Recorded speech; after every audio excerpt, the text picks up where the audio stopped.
5, 4, 3, 2, 1. Bonjour, je suis le Dr Dao, je suis médecin psychiatre au CPOA et j'aimerais vous adresser à une adolescente de 17 ans pour une hospitalisation. Oui, elle a tenté de se jeter sous le métro ce matin et elle veut toujours mourir. Vous n'avez pas de place. Vous avez une liste d'attente qui est déjà complète. Les délais 6 mois. D'accord. Donc là, il faut que je discute avec le secteur adulte d'une admission exceptionnelle d'un mineur.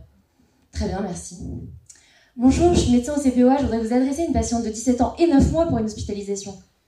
Oui, je sais, elle n'est pas majeure, mais j'ai eu une conversation avec l'intersecteur ado et ils m'ont dit qu'ils n'avaient pas de place. Vous aussi, vous n'avez pas de place. Et vous n'allez pas la prendre, parce qu'elle n'est pas majeure. Pardon, le décret ? L'hospitalisation d'un mineur en secteur adulte doit être exceptionnelle. Exceptionnelle. Vraiment ? Alors, je vais vous présenter mon sujet de thèse, qui en fait, parce que cette exception est devenue en fait mon quotidien. Vous savez que les jeunes vont mal. Il faut savoir qu'il y a eu une augmentation de l'anxiété et de la dépression au cours de ces 25 dernières années. Le suicide, c'est la deuxième cause de mortalité chez les jeunes et le nombre de consultations aux urgences explose. Les jeunes vont mal, mais alors qu'est-ce qu'on leur propose ? Mon travail de thèse réalisé au CPOA, le plus grand centre d'urgence psychiatrique de France, montre que sur près de 3000 mineurs ayant consulté de 2017 à 2021, lorsqu'un adolescent avait besoin d'un suivi psychiatrique, en fait 9 fois sur 10, on l'orientait vers un psychiatre adulte.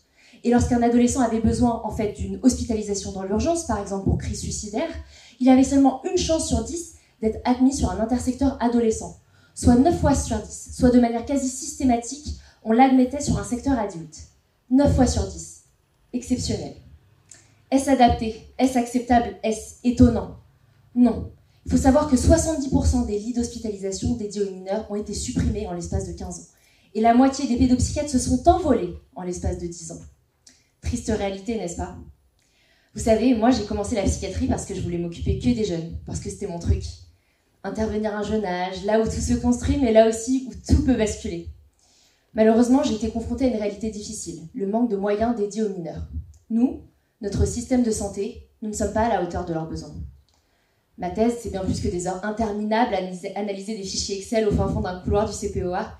C'est vouloir dénoncer les inégalités d'accès aux soins, c'est vouloir souligner le manque de moyens, c'est vouloir interpeller les autorités publiques sur un système de santé qui s'effondre, littéralement.